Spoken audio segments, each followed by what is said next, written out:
Bab 13 Tunggu saja. Ketika ini terungkap, sesuatu diklik di dalam kepala para penonton. Banyak orang tidak bisa membantu tetapi berbalik untuk melihat Sumu dengan tidak percaya di mata mereka.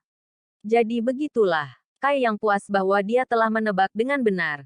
Sumu benar-benar memiliki motif tersembunyi. Padahal dia mengira itu adalah sesuatu yang berkaitan dengan keuntungan atau reputasi. Dia tidak berpikir itu sebenarnya untuk hasrat ualnya sendiri. Dia juga bertemu dengan Putri Bos. Meskipun dia tidak cantik luar biasa, dia masih sebuah karya seni. Tubuh memikat, fitur halus, sosok langsing dan gadis paling cantik di seluruh desa hanya 14. Gadis muda seperti itu, sayangnya telah menarik perhatian Sumu. Memprovokasi masalah seperti itu. Benar-benar sampah. Wajah Sumu semerah tomat. Berusaha menyangkal kebenaran. Mencibir pria itu terus berkata, saya telah mengatakan tidak bohong. Meskipun kami dua saudara laki-laki memiliki kesalahan. Dan melakukan beberapa tindakan kriminal. Memfitnah Bos He dan meracuni berasnya. Ini tidak akan pernah kami lakukan. Saudara sekalian. Anda harus tahu bahwa menyabot mata pencaharian orang lain. Sama dengan menyabotase mata pencaharian saya. Jadi bagaimana saya bisa bertahan? Semuanya dihasut oleh bocah cilik ini. Petik 2. Pernyataan ini sangat tulus. Menyebabkan semua orang mulai tertawa. Tepat waktu Kai yang bertanya. Setelah ini selesai. Berapa banyak yang dia janjikan untuk diberikan? 52 perak. Jawab pria itu. 52. Itu banyak. Kata Kai yang dengan lembut sambil mengangguk. Selama olok-olok ini, Bos He mendengarkan dengan amah. Ini membuatnya memahami situasinya dengan amah. Berbalik ke arah Sumu. Dia dengan marah berkata, kamu orang tercela. Anda benar-benar berani menggunakan metode kotor untuk mendapatkan putri saya. Syukurlah dia memiliki mata dan melihat wajahmu yang sebenarnya. Ah, bagaimana Sky Tower memiliki murid yang begitu merosot? Anda merusak nama baik sekolah Anda. Anda sia-sia dan egois. Dengan karakter yang sepenuhnya berlawanan dengan saudara yang saya merasa malu untuk ibu dan ayahmu. Petik 2. Pedagang di sekitarnya juga mulai merasa lebih jijik terhadap tindakan keterlaluan Sumu. Wajah Sumu merah cerah. Karena dia tahu bahwa dia tidak bisa lagi kembali ke Black Plum Village. Karena topengnya telah diambil dan wajah aslinya terungkap. Dan sumber dari semua kemalangannya ada di depannya. Murid ini. Jika bukan karena dia akan bisa memenangkan hati bos dan meningkatkan reputasinya. Itu akan membuatnya lebih mudah untuk menjilat cinta putrinya untuknya. Tapi semua perencanaan itu sia-sia. Bukan saja dia gagal mendapatkan reputasi. Dia juga kehilangan reputasi yang sebelumnya dia miliki sebagai murid Sky Tower. Di bawah situasi itu, Sumu memasang wajah tenang dan menoleh ke arah Kai Yang dan bertanya, saudaraku, bagaimana aku memanggilmu? Kamu menebak, jawab Kai Yang dengan mengedipkan mata. Mengambil napas dalam-dalam. Sumu berkata, meskipun Anda dapat memilih untuk menahan identitas Anda, saya akan dapat mengetahuinya. Karena Anda sudah memasuki sekolah selama 3 tahun. Namun Anda bukan murid resmi. Itu berarti Anda adalah murid percobaan dan di seluruh sekolah. Hanya ada beberapa dari Anda. Menemukan Anda akan sederhana. Petik 2. Setelah selesai, dia segera berbalik dan pergi. Pada akhirnya, dia memang memiliki kekuatan. Bagi mereka yang menghalangi jalannya, dia mendorong mereka ke samping. Waltzing pergi tanpa hambatan. Ketika dia pergi, orang-orang baru saja mengingat kedua lelaki Han itu. Tapi di mana mereka? Tidak ada jejak. Karena ketika Kai Yang dan Sumu sedang berdebat, mereka diam-diam melarikan diri. Bencana akhirnya diselesaikan. Kai Yang merasa puas. Karena dia telah mengungkapkan tipu daya itu. Mendapat persetujuan dari para pedagang dan bos. Dia sangat berterima kasih kepadanya. Pelayan itu juga memandang Kai Yang sedang beribadah. Setelah kerumunan bubar, istri bos juga keluar. Mengambil tangan Kai Yang. Semakin dia melihat, semakin dia menyukai dia. Sebaliknya, Bos He dia penuh dengan kekhawatiran. Keponakan yang berbudi luhur. Hari ini kamu telah menyinggung Sumu. Saya khawatir bahwa di masa depan, ini akan menyebabkan masalah Anda tanpa henti. Petik 2. Setelah kejadian ini, Bos He mulai merujuk ke Kai yang lebih dekat. Takut. Kai Yang hanya tersenyum. Gerbang utama memiliki aturannya sendiri. Jadi bahkan jika dia membenciku sampai mati dia tidak bisa melakukan apa-apa. Petik 2. Meski begitu, kamu harus berhati-hati keponakan. Jika karena keterlibatan Anda dalam hal ini Anda menderita kemalangan maka saya sebagai paman Anda akan sangat khawatir. Saya akan berhati-hati. Dia menghibur. Kai yang sangat berterima kasih kepada pasangan He untuk mengulurkan tangan membantu. Mereka bahkan bersikeras dia tinggal untuk makan malam. Awalnya Kai yang ingin, tetapi takut pergi oleh istri bos. Little Yang, di mana Anda orang tua? Di mana kamu tinggal? Sudahkah Anda menikah? Petik 2. Melihat ini, jelas istri bos ingin menjadi ibu mertuanya. Mengetahui hal ini, Kai yang buru-buru pergi. Ketika dia pergi, dia membawa sekantong beras putih. Tetapi jauh melebihi jumlah yang bisa didapat 20 perak. Jadi selama sebulan penuh, Kai yang tidak perlu khawatir harus makan. Awalnya, Kai yang khawatir Sumu akan menyergapnya dalam perjalanan kembali. Karena tidak bersalah seperti yang dilihat Sumu. Dia adalah ular yang jahat dan berbahaya di dalam. Ini bukan tidak mungkin. Meskipun, bahkan ketika Kai yang kembali, Sumu tidak muncul. Dia memikirkannya dengan cermat. Tidak menyerang adalah pilihan yang benar. Meskipun duel antar murid sering mengakibatkan kematian, gerbang utama tidak mengizinkan pembunuhan orang lain yang tidak perlu. Singkatnya, jika Sumu telah menyerang dalam perjalanan kembali ke sekolah, maka ketika semuanya bocor, itu akan menghasilkan malapetaka sendiri juga. Jika dia ingin berurusan dengan Kai Yang, maka dia pasti akan datang untuk menantangnya. Sambil membuat keributan juga. Sedangkan untuk masalah identitas Kai Yang, tidak ada keraguan bahwa ia akan dapat menemukannya. Di Sky Tower, selama Sumu bertanya sedikit, maka secara alami ia akan menemukan identitasnya. Kekuatan sejati Sumu, Kai Yang tidak sepenuhnya melihat, tapi dia pasti berada di puncak tubuh yang pemarah. Satu-satunya hal adalah dia tidak tahu persis panggung apa. Sepertinya dia harus lebih fokus pada praktiknya. Kalau tidak, Kai yang benar-benar tidak bisa terus tinggal di Sky Tower. Mengetahui hal ini, Kai yang dengan cepat kembali ke gubuknya untuk berlatih. Pada jam ini, dia tidak dapat berlatih temperet body record, tetapi dia bisa mempraktikkan keterampilan dasar yang diberikan sekolah. Keterampilan dasar ini adalah untuk membangun fondasi bagi tubuh yang mudah marah. Untuk mencapai konsumsi spiritual di luar tubuhnya sendiri. Inilah tujuannya. TLN. Ini berbicara tentang hal-hal seperti Qi energi spiritual. Penggunaan seni Shaolin dan cambuk kaki Kai yang sebelumnya didasarkan pada pekerjaan yayasannya. Jika bukan karena ini, maka keterampilan tidak dapat dianggap seni bela diri yang benar. Mereka hanya akan dianggap sebagai dasar keterampilan dasar, penting untuk semua sekolah dan keluarga. Di sebelah kiri pondok Kai Yang, ada sosok kayu. Ini dibuat dari pohon tua seabad oleh Kai Yang untuk berlatih. Lekukan kecil berserakan di atasnya. Bahkan ada bekas darah. Ini semua dilakukan melalui banyak hari pelatihan Kai Yang rajin. Dengan asumsi posisinya, Kai Yang mulai memukul pria kayu itu. Dia memasukkan semua kekuatannya ke dalam setiap serangan. Memukuli pria kayu itu tanpa henti. Peng! Peng terdengar ketika dia memukul pria kayu itu. Namun, setelah beberapa serangan, dia merasa ada sesuatu yang salah. Itu adalah tinju dan kakinya sendiri sehingga dia jelas merasa bahwa mereka lebih kuat dari sebelumnya.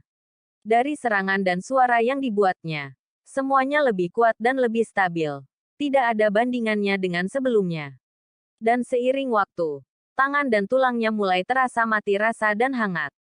Ini jelas menunjukkan bahwa dia memeridiannya, meningkatkan afinitas atmosfernya, mencapai tubuh tingkat keempat, melahirkan afinitas atmosfer, mengembangkan meridian Anda lebih jauh dan memungkinkan Anda merasakan energi lebih jelas. Perasaan hangat ini meridian Kai yang berkembang. Bab 14 Dupa. Kai yang berlatih sampai matahari terbenam. Baru kemudian dia berhenti. Bahkan setelah periode waktu ini, bukan saja dia tidak lelah, dia bahkan merasa lebih hidup. Sejak dia bergabung dengan kerangka emas itu, kekuatannya sepertinya meroket. Berjalan 20 mil hari ini bahkan tidak membuatnya lelah. bahkan dengan tambahan berat karung beras yang tidak membuatnya lelah. Hanya ketika dia mengolah tubuh pemarahnya, dia benar-benar akan merasa tertekan. Memikirkan latihan pagi itu, Kai yang tidak bisa membantu tetapi bergidik. Tekanan itu seperti langit dan bumi sedang menghancurkannya. Mengerikan. Tetapi dengan tekanan-tekanan datang perkembangan. Tanpa tekanan ekstrim, bagaimana mungkin Anda bisa maju? Hanya dengan begitu, potensi sejati seseorang akan terlihat. Dan hanya dengan begitu kekuatan Anda akan tumbuh. Langkah demi langkah. Setiap kali melanggar batas Anda. Meskipun saat ini, bahkan setelah membuang sejumlah besar pukulan dan tendangan, Kai yang belum merasakan kelelahan. Dia tidak merasa tegang. Bagaimana dia bisa memaksakan potensinya dan meningkatkan? Ini membuat segalanya sulit dan membuatnya depresi. Kerangka itu juga memberinya pemulihan yang ekstrim. Membuat keterampilan dasar sekolah tidak berguna. Apakah itu berarti dia hanya bisa berlatih selama setengah jam setiap hari saat matahari terbit? Siang hari memiliki sekitar 12 jam penuh. Namun ia hanya bisa berlatih selama setengah jam. Apa yang akan dia lakukan sepanjang waktu? Tidur. Ini jelas tidak mungkin. Kai yang segera menolak ide itu. TL. Wow semakin kuat dengan hanya berlatih 30 menit setiap hari sambil tidur sisanya. Beruntung. Sangat senang dia tidak mengikuti jejak kontribusi Paman Aula. Sementara ia tanpa sadar memasak. Kai yang memikirkan bagaimana ia harus berlatih sampai kelelahan. Jika ada orang lain yang mengetahui hal ini, mereka akan tertawa sampai mati. Praktisi lain mungkin ingin lebih mudah, tetapi Kai yang ingin memaksakan dirinya hingga batas. Pada akhirnya, dia masih tidak bisa memikirkan metode yang bagus. Meskipun alasan utama adalah Kai yang membutuhkan ramuan untuk membantu meningkatkan pelatihannya. Ada juga metode lain. Tetapi pada akhirnya, semua ini memiliki satu kesamaan. Mereka membutuhkan uang. Di Sky Tower, poin kontribusi adalah mata uang. Sayangnya, Kai yang miskin dan hanya memiliki 12 poin. Setelah nasi selesai dimasak, dia melahap beberapa mangkuk. Meskipun tidak ada lauk pauk, dan dia hanya bisa makan nasi. Kai yang sangat puas.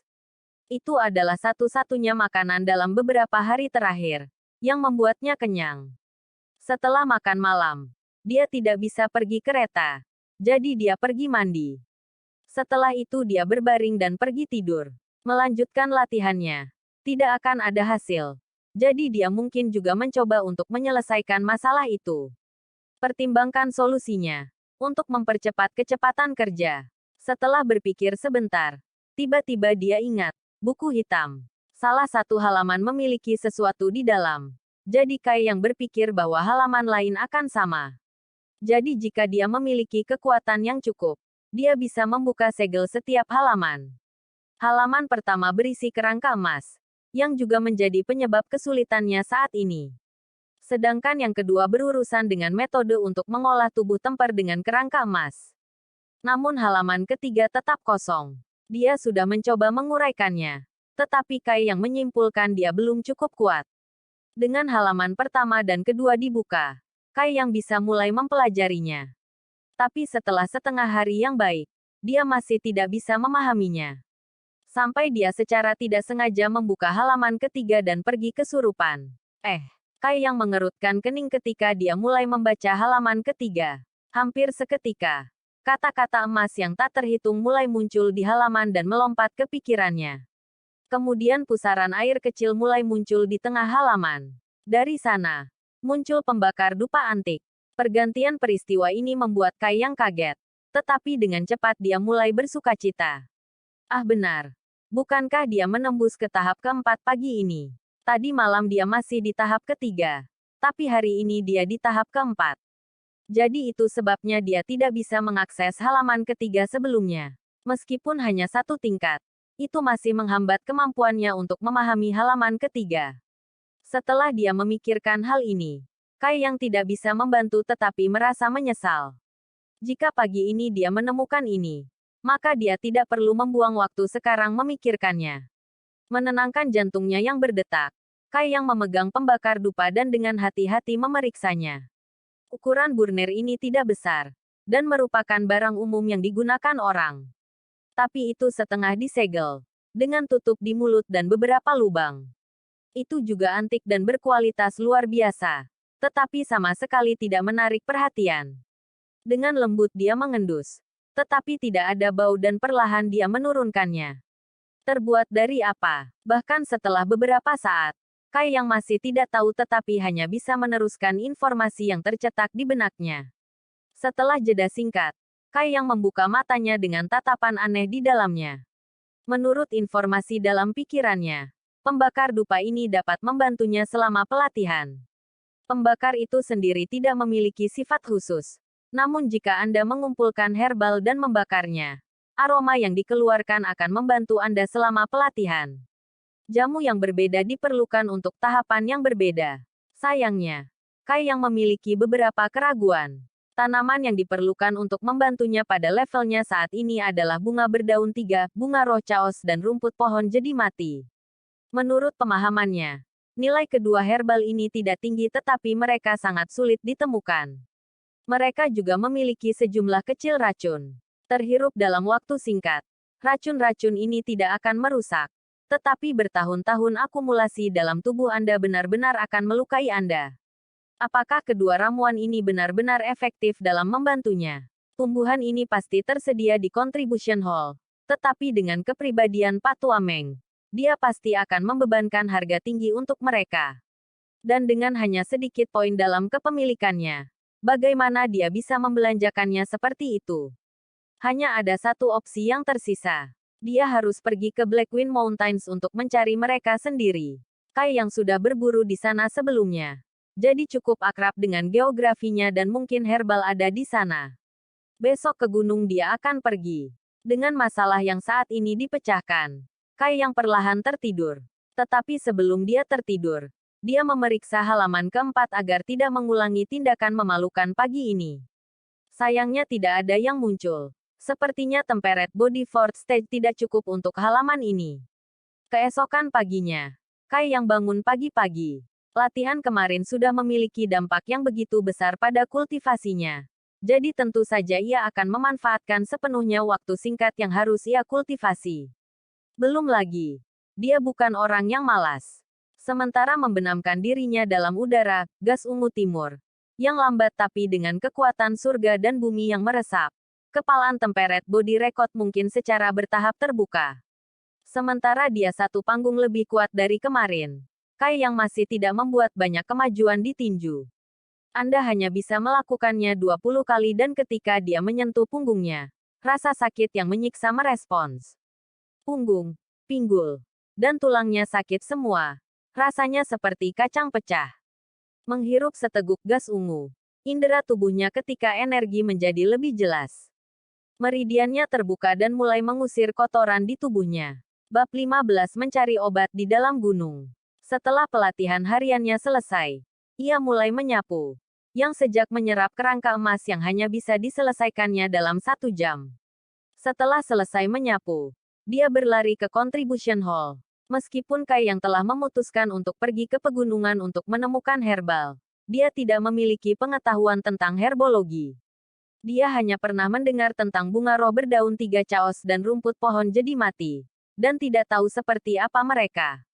Sebagian besar pekerjaan persiapannya untuk perjalanannya ke Blackwind Mountain dilakukan. Untuk menghindari situasi yang memalukan, Kai yang bergegas ke Contribution Hall untuk menuliskan penampilan herbal. Awalnya dia berencana untuk meminta Bendahara Meng mengajari dia. Dia tidak mengharapkan Bendahara Meng memberinya buku tentang herbal sebagai gantinya. Melihat buku itu, Kai yang menemukan bahwa ia memiliki pengantar herbal dan sifat medis, habitat dan ilustrasi mereka. Padahal itu akan memberi rasa kecewa pada mereka yang membacanya. Karena itu hanya berisi informasi tentang ramuan kelas biasa dan tidak ada ramuan tentang kelas yang lebih tinggi. Tapi itu cukup cocok untuk kebutuhan Kai yang saat ini. Sama seperti praktisi digolongkan ke dalam peringkat yang berbeda. Demikian juga jamu, senjata, dan pelet obat. Mereka dibagi menjadi kelas biasa, kelas bumi, kelas surga, kelas misteri, kelas roh, dan kelas saint. Masing-masing kelas kemudian dibagi menjadi tingkat bawah, menengah dan puncak. Beruntung ramuan yang dibutuhkan Kai Yang adalah grade biasa, herbal kelas bawah sehingga mereka ada di buku. Dan karena mereka kelas rendah, nilainya tidak tinggi. Setelah meninggalkan balai kontribusi, Kai Yang pergi ke kantor urusan umum. Lagi pula dia masih penyapu Sky Tower dan perjalanan bundaran ke Blackwing Mountain ini akan memakan waktu lebih dari sehari. Jadi dia harus minta izin dari pekerjaannya. Kantor urusan umum tidak mempersulitnya. Mereka memberi Kai Yang cuti 3 hari. Dengan kewajibannya diurus dia berangkat. Blackwing Mountain hanya 20 mil jauhnya dari Sky Tower dengan berjalan kaki. Karena itu tidak jauh, Kai Yang sering pergi ke sana untuk mencari makan. Membuatnya cukup akrab dengan medan. Di gunung ini ada berbagai macam tumbuhan. Tapi karena ini adalah pertama kalinya dia mengumpulkan herbal, Kai Yang memastikan untuk sepenuhnya siap. Membawa air, persediaan makanan, sekop, dan tasnya. Ia berangkat. Bergegas, Kai Yang datang ke Blackwing Mountain dan mengamati daerah itu. Gunung itu seperti monster prasejarah, berbaring di antara langit dan bumi. Memaksakan. Tanpa akhir yang terlihat. Gunung dengan hutannya yang rimbun. Tepian bergerigi dengan bangga berdiri di cakrawala. Berdiri di sana, Kai Yang merasakan hembusan angin sejuk menembus rambutnya. Dalam Blackwing Mountain hidup banyak binatang buas. Beberapa binatang buas tingkat tinggi bahkan bisa membuat praktisi bela diri melarikan diri tanpa peluang kemenangan. Jadi umumnya ketika orang berkelana ke gunung, mereka tidak akan terlalu dalam. 30 mil pertama diklasifikasikan sebagai zona aman. 10 mil berikutnya adalah zona berbahaya. Dan daerah di luar itu adalah zona yang mengancam jiwa. Pada dasarnya semakin dalam Anda pergi, semakin berbahaya itu. Karena Kai Yang hanya mencari herbal tingkat rendah biasa, dia tidak perlu pergi terlalu jauh. Jadi tentu saja dia tidak perlu khawatir tentang keselamatannya karena dia hanya akan mencari di dalam zona aman. Saat ini masih pada jam-jam awal pagi dan Kai Yang sedang mencoba untuk mengingat apakah dia telah menemukan ramuan itu pada perjalanan sebelumnya ke gunung. Tapi tidak masalah apakah dia punya atau tidak. Karena dia siap kali ini untuk menemukan mereka dilengkapi dengan pengetahuan dari buku. Berpikir kembali, Kai Yang ingat bahwa ada banyak tempat tumbuh-tumbuhan yang potensial. Dalam situasi saat ini, dia bahkan tidak tahu lokasi tanaman obat yang ingin dia temukan. Tapi penuh dengan antisipasi, Kai Yang mengikuti jalur yang dikenalnya ke Blackwing Mountain. Setelah setengah jam, Kai Yang melihat panen pertamanya yang tersembunyi di semak-semak di sebelah jalan setapaknya. Adalah sekelompok tanaman obat lici, sharp. Memanen mereka, Kai Yang memasukkannya ke dalam tasnya dan melanjutkan pencariannya. Berpikir pada dirinya sendiri ini adalah awal yang baik. Berjalan menyusuri jalan, Kai Yang melihat berbagai vegetasi yang berserakan. Dan ingatan tentang hutan datang kembali. Memberi tahu dia tentang lokasinya. Dengan pengetahuannya tentang gunung, diperoleh dari berburu, dia bisa secara akurat membuat peta mental di mana dia berada dalam kaitannya dengan Sky Tower, mencegahnya tersesat. Menjelang malam, Kai Yang telah mengumpulkan 4 jenis herbal. Ketika mencari herbal secara alami sangat sulit, belum lagi bahwa banyak orang suka datang ke sini untuk mengumpulkan herbal, membuatnya lebih sulit untuk menemukannya. Meskipun Kai Yang hanya menemukan 4 herbal, dia masih cukup puas. Sayangnya Kai Yang tidak membutuhkan keempat ramuan ini. Untuk memperburuk nilai mereka hanya di kelas biasa, tingkat yang lebih rendah juga. Namun demikian jika dia ingin mengambilnya kembali, dia bisa menukarnya dengan poin kontribusi. Jadi mereka bernilai. Saat ini matahari sudah mulai terbenam. Bergegas, Kai Yang akhirnya tiba di daerah yang cocok untuk pertumbuhan banyak herbal. Daerah ini sangat aneh, karena semua vegetasinya yang berlimpah itu tidak memiliki keberadaan yang hidup. Khusus untuk area sekitar 30 kaki di sekitar area tanaman obat, tanahnya benar-benar mati dan tidak ada yang tumbuh. Bahkan gulma sekalipun. Meskipun di tengah gurun ini, ada 3 tandan rumput. Mereka berkibar tertiup angin.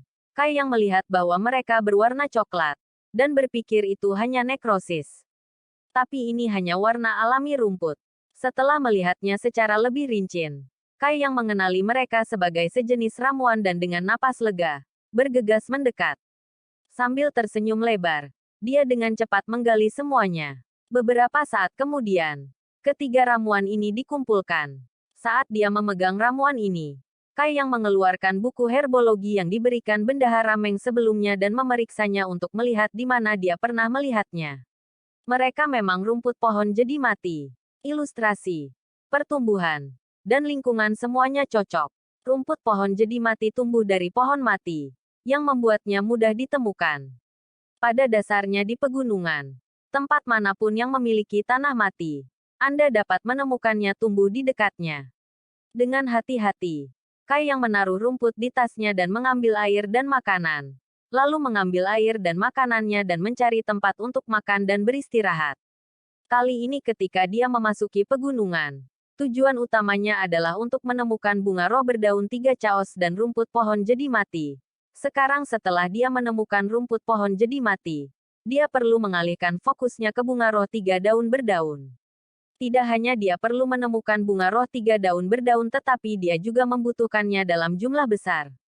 Kai yang memutuskan dia harus menggandakan usahanya. Meskipun sekarang, ini sudah malam dan matahari telah terbenam. Ini tentu saja merupakan waktu yang tidak nyaman untuk mencari ramuan sehingga Kai yang memutuskan untuk mencari tempat untuk beristirahat dan melanjutkan besok. Sebelumnya ketika dia memasuki pegunungan, dia tidak pernah menginap. Namun seperti kata pepatah, bahkan pada catatan itu, dia secara alami tahu bahaya gunung di malam hari. TLN, saya pikir itu cukup jelas. Tetapi bagi mereka yang bingung, itu berarti bahwa bahkan jika Anda belum mengalami beberapa hal, Anda harus memiliki pengetahuan tentang hal itu. Manusia bahkan harus mengedit komentar, tanpa istirahat untuk orang fasik. Setelah ia menemukan pohon terdekat, Kai yang memanjat dan mencari tempat yang cocok untuk tidur. Setelah menemukan tempat ia segera meletakkan dan menutup matanya. Pohon sangat sulit ditemukan di hutan di atas gunung. Pada pukul 1.30 pagi, Kai yang belum tidur. Jadi dia mengeluarkan buku hitam itu dan membuka halaman 3. Dengan pikiran pembakar dupa mengapung. Ini juga merupakan sedikit misteri yang dipecahkan oleh Kai yang tentang buku hitam itu. Apapun yang disimpan di dalam bisa dipanggil dan dikembalikan sesuka hati. Itu semua adalah buku penyimpanan. Dan pembakar itu jelas telah diletakkan di sana sebelumnya sehingga fungsi ini tidak mengejutkan. MC kami tidak terlalu pintar. Ini adalah buku penyimpanan. Jika Anda dapat mengambil barang-barang, mengapa mereka tidak bisa dimasukkan kembali? Bagaimana Burner berakhir di tempat pertama? Sebuah misteri. Garis bawah ta. Apa yang Kai yang tidak mengerti adalah bahwa selain dari pembakar dupa, hal-hal lain tidak dapat disimpan dalam buku. Ini membuatnya heran. Apakah buku hitam itu batu jiwa? Apakah batu jiwa biasanya memiliki batasan pada apa yang harus diterima dan ditolak? Setelah bermain dengan buku hitam untuk sementara waktu, Kai yang tertidur. Dia baru saja menghabiskan sepanjang hari berjalan di sekitar gunung. Setelah malam yang damai, Kai yang bangun pagi-pagi keesokan harinya dan berlatih catatan tubuh marah selama setengah jam. Untuk mengumpulkan panen yang baik, ia harus bekerja sangat keras selama 2 hari ke depan. Dia juga merasa bahwa dia berada di ambang terobosan. Tidak hanya dia merasa bahwa atmosfernya berada pada batas maksimal, dia juga merasa tubuhnya juga. Kai yang hanya membutuhkan dorongan terakhir untuk melakukan terobosan.